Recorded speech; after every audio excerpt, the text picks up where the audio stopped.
welcome back to Faded Tales. I missed you guys. It's been about 3 weeks, I think. Yeah, the first time I think there was a technical error with the last episode, so I didn't record that day. And then I wanted to go home during the winter storm, and then it was reading week. So we're back after a long break. If you guys remember from last time, and if you're new here too, welcome to Faded Tales, the podcast where we uncover the stories of the world's most fascinating and endangered animals. And my name is Zoya, and today, if you remember from last episode, we are diving deep into the forests of Madagascar to meet one of the island's most elusive and misunderstood predators, the Fossa, or Fossa, whatever way you pronounce it. So sit back, grab your cup of cocoa or whatever you drink tightly in your whatever you're doing, grab your warm blanket, listen calmly while studying, whatever. We'll see you soon.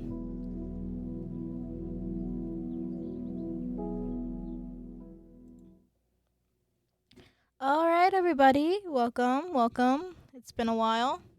Today we're gonna talk about the Fossa. But first let's get into Madagascar.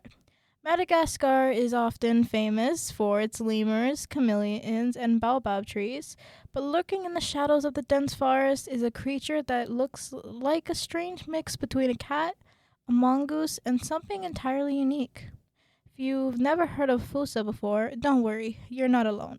Despite being Madagascar's top predator, it remains one of the least understood carnivores in the world. Let's explore what makes this animal so special and why its survival at risk.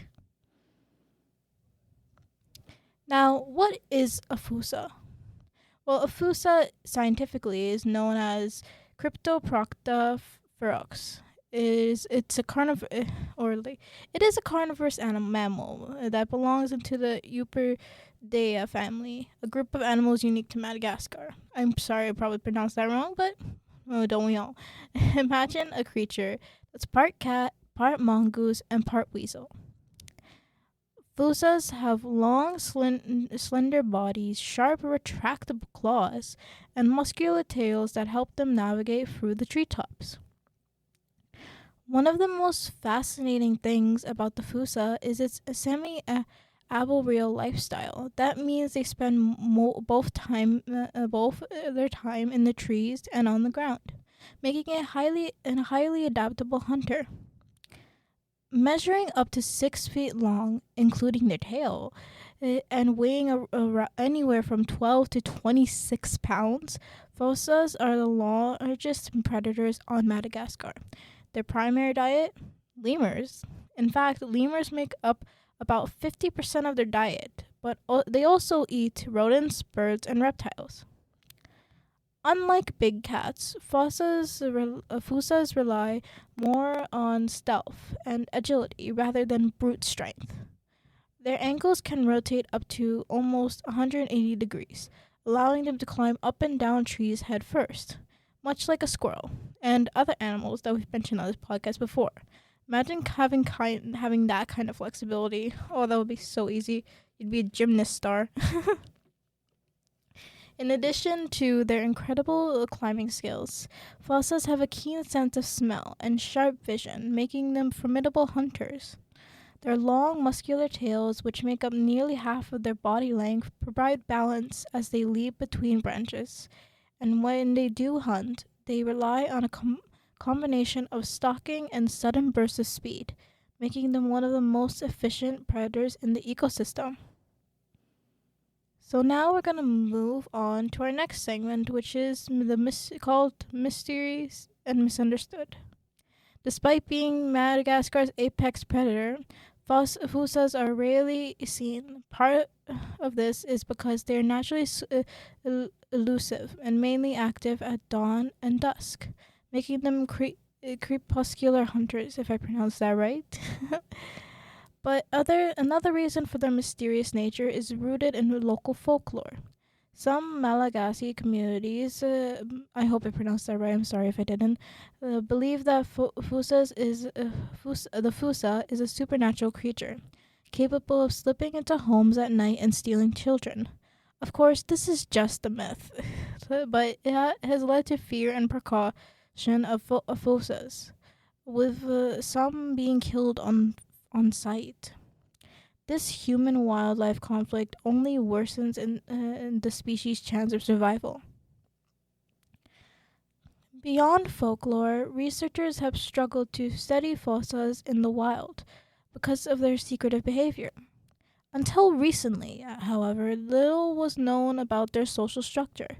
While they were once thought to be solitary, new research suggests that fossas sometimes hunt and communicate in small groups, especially during mating seasons. Speaking of which, their courtship rituals are fascinating. Mating takes place high up in the trees, and females choose specific locations for breeding, returning to the same sites year after year. During mating season, males are often compete fiercely for the attention of a single female. The female fossa may mate with multiple males over a period of several days, ensuring genetic diversity among her offspring. The young fossas are called pups and are born blind and helpless, relying entirely on their mother for the first few months of life. They grow quickly but won't reach full maturity until about 3 years old. Now we've reached the part where this is the sad part, the threats of the fossa. This is the side of the podcast. Like many of Madagascar's unique creatures, fossas are endangered. The biggest threat, of course, it's habitat destruction. Over 90% of Madagascar's original forests have been lost to deforestation, making it harder for the fossas to find food and safe place to live. Slash and burn agriculture, logging, and expanding human settlements have fragmented their habitat, isolating populations and reducing genetic diversity. Another major issue is hunting. Since fossas occasionally prey on domestic chickens, they are often killed by farmers trying to protect their livestock. This, combined with their already low population numbers, puts them at a serious risk. According to the IUCN Red List, fossas are classified as vulnerable, with estimates suggesting fewer than 2,500 mature individuals remain in the wild. Conservationists are working to protect their habitat, but challenges remain because the fossas require large territories to survive. Habitat loss is particularly devastating for their long-term survival. Additionally, climate change threatens to alter Madagascar's forests, affecting the availability of prey and further shrinking their habitat. Without urgent intervention, the fossa could become even rarer, potentially facing extinction within the coming decades. While the situation is dire, there is hope. Conservation organizations like Madagascar National Parks and Duro Wildlife Conservation Trust are working to protect the forests where fossas live. And ecotourism also plays a role. While people visit Madagascar to see its wildlife, it encourages local communities to preserve habitats rather than destroy them. Captive breeding programs in zoos worldwide also are helping researchers learn more about fossas, their behavior, and their needs. Some programs even allow for reintroduction efforts to strengthen wildlife populations. What is one of the best ways? We all know. Now, this is your turn. This is your guys' turn. And I can't believe it's already short. Oh boy. This is gonna suck, but this is your guys' turn. The best ways to help is raising awareness, people. The more people who know about the fossa, the more support there is for conservation efforts. If you're passionate about wildlife, consider donating to organizations that protect Madagascar's ecosystems. Even sharing information about fossas on social media can make a difference. Scientists are also working on tracking and studying fossas to better understand their movement and habitats. By using GPS collars and camera traps, researchers are gathering data to help improve conservation strategies. So, It's only been like 10 minutes, guys, and that was like near the end of my script. So I kind of want to go on a research run on the computer that we have here on the desk and maybe find some cool videos for you guys to learn, or maybe like fun facts for you guys. Something to like keep you entertained. I think I might try to find something like with fun facts. Let's hope I can find something that I have not mentioned. uh, let me see. No, nothing here. Give me 1 second, you guys. No. I might show this video later. Just give me 1 second. Alright. So I've told you guys it can quickly leap from branch to branch and tree to tree, and it can also crawl under. Oh, they can crawl alongside branches as well. Fossas have like, and like, if you like are thinking of what a fossa like lengthwise, not like, I don't know if it's like a cougar lengthwise. Maybe did I mention cougar? I don't know, man. Give me a second.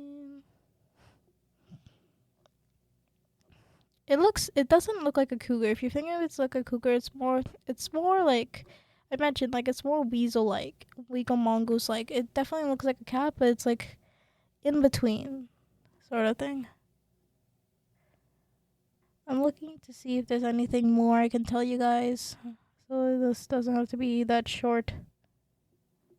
I've mentioned all of this. Okay, here we go. Oh my god. Oh my god. Okay, here's a funny one for you guys. You know the name I just said, their scientific name? Cryptoprocta. Well, the name kind of means hidden, like, you know, but hidden anus in sort of a way. It's kind of funny. It means like, and it's probably because it's funny. According to this, the reason for it is probably inspired by how it's like behind is concealed by a behind pouch. I don't know if I'm allowed to say that word on the air. I might have to ask. I might have to ask the editors to like blur it out. But yeah, if you like, you guys might know. But anyway, the word comes from the Greek for hidden, and the other word procta is for the behind. And the Fossa species name for a fox. Oh, whoops. Sorry. The species name is refers to its ferox. It refers to its exaggerated reputation for ferocity. And yeah, they are a top predator, surprisingly, but nobody knows about them, which is kind of sad. Apparently, their conservation has also been complicated. They they were like trying to like, they have features in like 3 different families: the Herpsida, which is the mongooses; the Viridida, which is the civets and their relatives; and then the Felidae family, which is the cats. And recent molecular studies have put the fossa in like the Imperidae family, because like they were and the members of because they consist of Malagasy carnivores, which is the members of this family are often to have descended from mongoose like ancestors that colonized Madagascar around 20 million years ago. But yeah, apparently there is also exceptions to the like they mainly are solitary. I've mentioned that in the podcast. Actually, never mind. Oh yeah, here we go. This is one I know I didn't tell you guys. They communicate largely through scent glands. Both males and females occupy territories that they scent mark with serenations from glands on their chest and under the base of their tails. Fossils marked rocks, trees, and on the ground to communicate and keep track of each other. Their glands also release a pungent smell when the animal is irritated or frightened. And they also make several sounds as well. Uh, the vocalization is like mainly during breeding season. Like I've mentioned about the breeding season, but the females mew to attract mates, and the males sigh when they have found a receptive female, and yowl when competing for the affection. Let's see. Anything else? Oh yeah, the female Fossas for all the feminists. For all the feminists out there, I would say I hope I'm not saying this badly. I don't mean it in the worst way possible. But like female fossas are temporarily masculine. The female fossa undergoes a strange developmental stage during adolescence known as transit masculinization, unique to fossas. This is very unique to fossas. So she develops an enlarged spiky clitor. Oh my god, I can't believe. Oh god. Yeah, so I don't know if I can say this on air. So pretty much she develops a female body part that resembles the male body parts.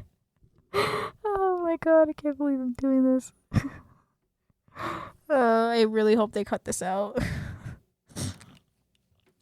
And see, okay, so yeah, it resembles the male part. We already got that for that, and like so, pretty much it secretes an orange substance under her belly, which is usually seen by mature males. Adult females lack these features. It's unclear why. Is the purpose of the transition. Scientists hypothesize that it protects the juvenile females from being sexually harassed by adult males or aggression from territorial females. So kind of a weird, unique way. Oh my god, I can't believe him for this. I don't know if I can say this on air, you guys. But yeah, that's like, I guess, a bunch of new facts about the fossa you guys might not have known of. You might not even heard of the fossa before, but I don't blame you guys. I think I could talk about how I discovered the fossa in the first place. It's not because of research now. It's because of a stupid kid show that I watched. I used to watch. You guys remember Wild Kratts? I watched that, and there was a fossa episode recently, so I watched that. If you want to go into serious documentaries, just look up documentaries online. It'll be easier for you guys. But I know you guys like to listen to this. I hope you listen to this. Anyway. I think that's about enough time. I would say it's like 22 minutes for you guys. I hope I can. I know my stuff is not really that great, but I'm glad you guys actually listened to it. I guess let's get with the intro. I guess outro. Sorry. Give me a second, please. Don't want to learn about the. Oh my god, sorry. Resources are crazy with the election stuff. Anyway. Well, this is the end of the episode, guys. Whoa. So yeah, if you enjoyed this episode, please feel free to listen to previous episodes that I have I have had before. It should be online in the Faded Tales section. But yeah, this is it for the Faded Tales episode for today. The fossa is a truly unique animal, you guys. It's one that deserves recognition and protection, like any animal does. If you enjoyed today's episode, don't forget to share it as well. With your fellow wildlife lovers. If you also want, I guess, just find ways to help, I guess. Thanks for tuning in, and until next time, keep exploring the wild wonders of our planet. And for next episode, I think I'm gonna keep it a surprise. That means I haven't figured it out yet. Enjoy, you guys. Have a good day.